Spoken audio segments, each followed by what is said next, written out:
KPBS On Demand is supported by Splatero, helping homeowners pay off debt or for home improvements by offering streamlined access to your home's equity with no additional monthly payments or new debt. Splatero provides a lump sum payment in exchange for a share of your home's future value. Learn more at splatero.com.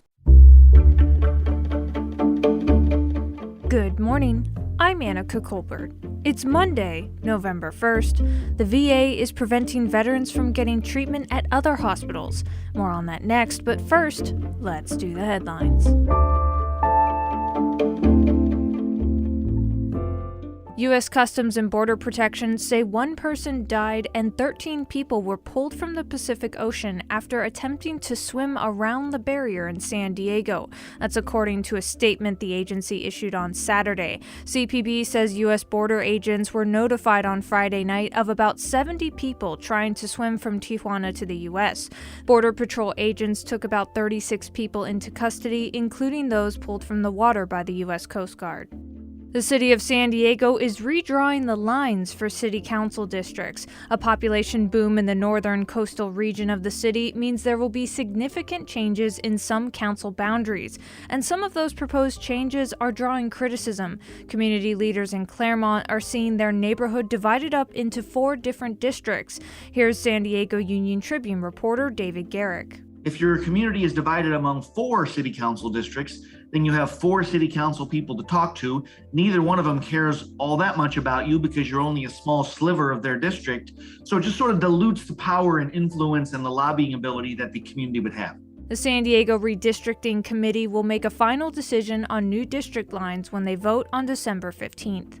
We've arrived at the end of Breast Cancer Awareness Month, and the family and friends of cancer survivors have had a chance to reflect on how to best support their loved ones. Dr. Carrie Constantini is a breast medical oncologist with Scripps MD Anderson Cancer Center. She believes it's time for those impacted by breast cancer to ask for support. Also understanding that they're not alone in these feelings and they should reach out to other trusted support. From KPBS, you're listening to San Diego News Now. Stay with me for more of the local news you need. KPBS On Demand is supported by UC San Diego's Art Power, presenting cellist Joshua Roman, performing from his album Immunity, alongside music by J.S. Bach and more. Sunday, June 22nd at UC San Diego's Epstein Family Amphitheater. Reserve your tickets at artpower.ucsd.edu.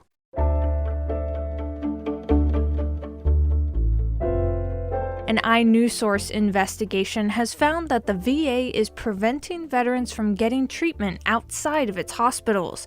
Here's inewsource reporter Jill Castellano to share what she's uncovered in the first part of her 2-part series.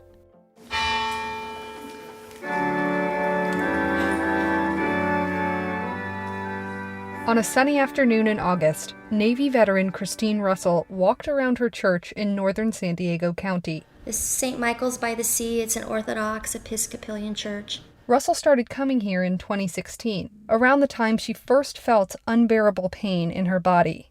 That year, she went to the emergency room more than a dozen times.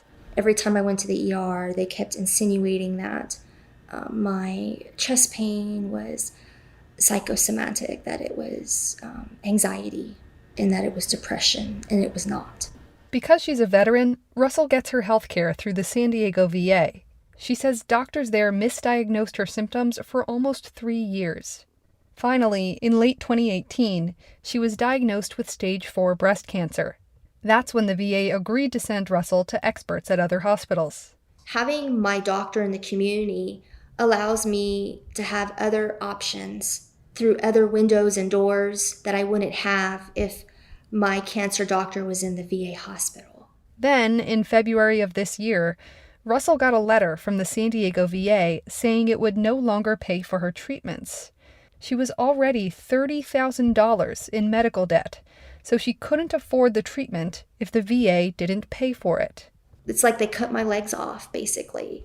They cut off my lifelines because all those doctors are my integrative support team. They are why I'm still alive. Russell is not the only one. An inewsource investigation has found that across the country, VA administrators are overruling doctors and preventing them from sending patients outside its hospitals. These efforts have ramped up following a 2018 landmark law called the Mission Act. Ladies and gentlemen, the President of the United States. When the law was passed, President Donald Trump and Congress said it would ensure veterans have access to the health care they need. If the VA can't provide high-quality treatment in a timely manner, they'll pay for the veteran to go somewhere else. Why can't they just go see a doctor instead of standing online for weeks and weeks and weeks? Now they can go see a doctor. It's going to be great. But the Mission Act has cost the VA billions of dollars. So starting in 2019, the VA created new rules that are supposed to save money and keep veterans inside the healthcare system. Here's Dr. Kathleen Kim, the Chief of Staff of the San Diego VA. Because of the nature of the Mission Act, the VA is sending a lot of care into the community, and we're worried that we're not going to be able to pay our bills. Kim defended the VA, saying treatment plans are still based on veterans' medical needs. She explained that it's often better for patients to get their care at the VA, so there are no problems coordinating paperwork or treatment plans with other hospitals. But experts and advocates say the VA could be preventing veterans from getting much-needed medical care. It basically defeats the whole purpose of the Mission Act and why we set up the criteria. That's Darren Selnick, who helped write the Mission Act. We're in Oceanside at the Veterans Association of North County, and he has keepsakes from his time working on the law laid out in front of us. Military stuff. What is that exactly? Scorecard. Red, yellow, green. Are we in progress? So when I implemented the Mission Act, I developed the scorecard. And then I rated everybody. And they all thought they were green until I came in. And then they're all red, yellow. Selnick says medical decisions should be left to patients and their doctors, not administrators. So it's ludicrous to have anyone else review and say that the referring clinician who's working with the patient doesn't know best. It's just ludicrous. As for Christine Russell, when the VA sent her that letter cutting off her cancer treatments, the decision was made by a group of people she had never met before. Were these people in communication with you about your care on a regular basis? No, they were not. None of them. But they were making the decisions? Yes. How does that feel? Horrible. After a lot of angry phone calls, Russell was able to restart her treatments outside the VA, but it hasn't been a smooth process. She recently got this voicemail from her VA primary care doctor. Hi, this is a VA in Oceanside calling from Dr. Krugenar's office. Russell's doctor tried to send her to 3 specialists outside the VA, but the requests were not approved. It wasn't approved because they didn't approve the community care. Russell is still fighting for her medical care. Every day is a physical and mental challenge. You know, I have my psychologist and my psychiatrist, but that's not enough. What I have is Jesus. On difficult days, Russell turns to her church's music for comfort.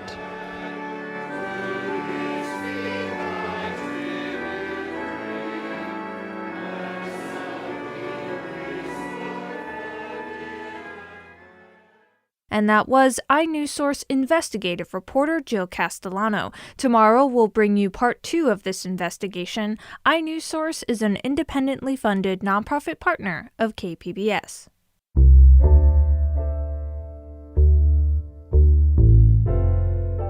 Community advocates and faith leaders are hosting vigils across California for lives lost in immigration detention centers. KPBS reporter Melissa May tells us about the vigil in San Diego. Let them know that we're here and we remember them. Día de los Muertos is Monday, November 1st. Ahead of the holiday, community groups are hosting vigils to remember those who passed while in an immigration and customs enforcement detention facility.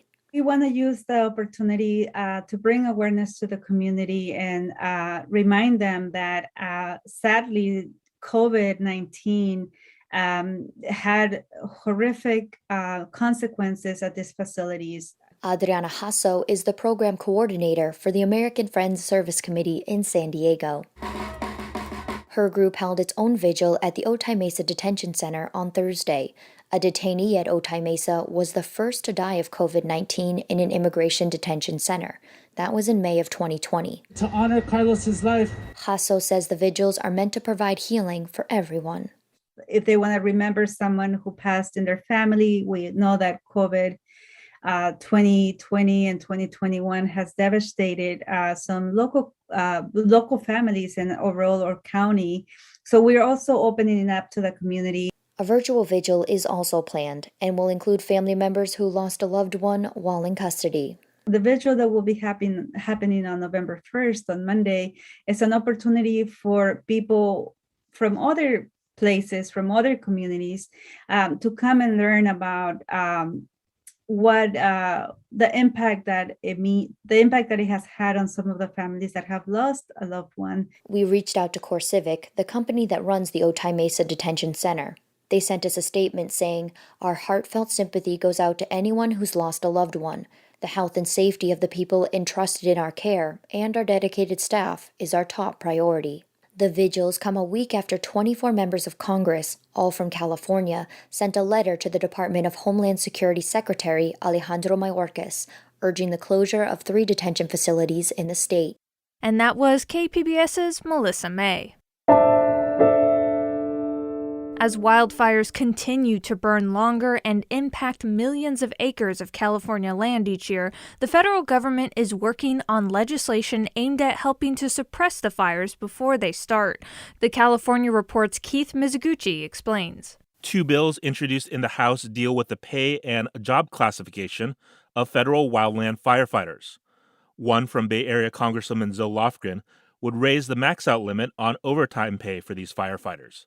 She spoke about the importance of the bill during a congressional hearing yesterday.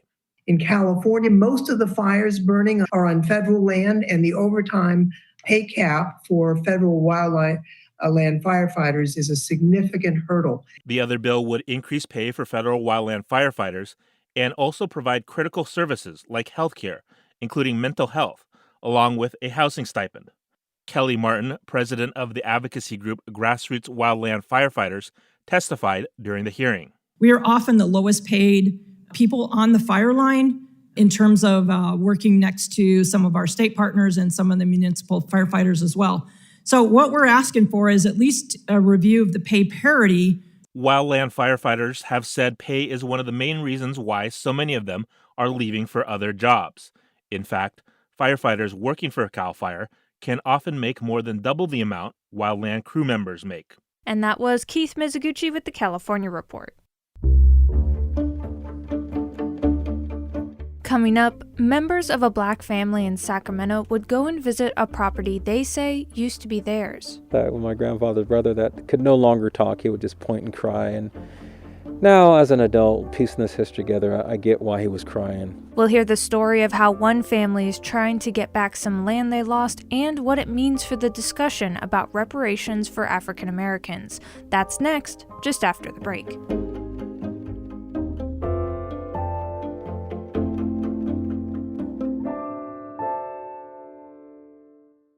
KPBS On Demand is supported by Splatero, helping homeowners pay for home improvements by offering streamlined access to your home's equity with no additional monthly payments or new debt. Splatero provides a lump sum payment in exchange for a share of your home's future value. Pre-qualification available at splatero.com.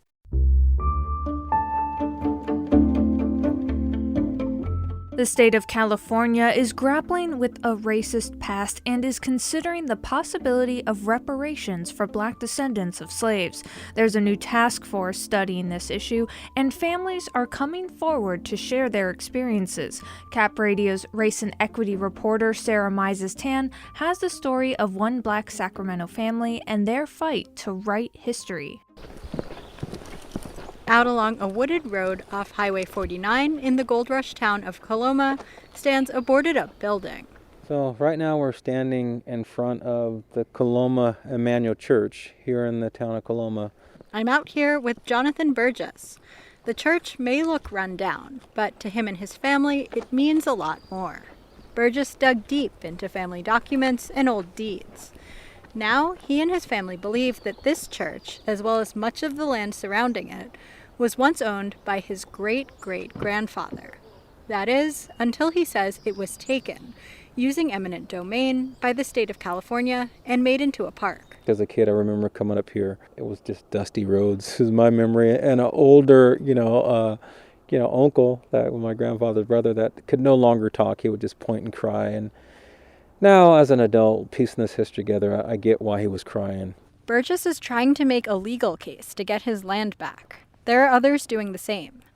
This is happening as California grapples with its legacy of oppression of people of color, in particular African Americans. The state has created a reparations task force to discuss how it might begin to apologize and make up for discriminatory policies and actions. Javon Scott Lewis is a geography professor at UC Berkeley and part of the state's task force. He says in order for California to grow into the state it is today, it had to take land from people of color. You still, have a need to develop in largely already populated places. And so the only way that you can do that is through the removal of people, right, of communities, of landholders, who, to put it bluntly, are in the way. He says eminent domain was applied unequally, in particular to African American communities that may not have had the power or money to resist. And the taking of this land has impacted generations of Californians. It is the interruption of intergenerational wealth, especially in African American communities who've had to give up their land. What you have is also an interruption to the stability of community development. So with that, let's sign this bill and turn this property over. That's the sound of an event with Governor Gavin Newsom earlier this year. He enacted a new law and officially returned a strip of coastline back to an African American family in Los Angeles. This case, called Bruce's Beach, has now become a landmark. For the descendants of the Bruce family, but for all of those families torn asunder because of racism all across this country. Kayvon Ward helped lead the Bruce's Beach effort with her organization, Where Is My Land? So many people are expecting for Bruce's Beach to be the blueprint. Now she's been asked to help other families do the same, but she says the path is not easy. What people don't understand is that the alignment was there, right? The right people in the state assembly, the right people in the state senate, the right people in the county were there. I do believe that we will have success in other cases. We just have to figure out what that alignment looks like. For Jonathan Burgess and his family, he hopes that public advocacy and education about his family's legacy in Coloma can eventually spur lawmakers to similar action. For now, his family has contacted a law firm to help them gather documents for their case, and he's testified before the state's reparations committee to share his story. He hopes his family will see the return of the property and the renovation of the church soon. And that was reporting from Cap Radio's race and equity reporter, Sarah Mises-Tan. And that's it for the podcast today. Be sure to catch KPBS Midday Edition at noon on KPBS Radio, or check out the Midday Edition podcast. You can also watch KPBS Evening Edition at 5 o'clock on KPBS Television. And as always, you can find more San Diego news online at kpbs.org. I'm Annika Colbert. Thanks for listening, and have a great day.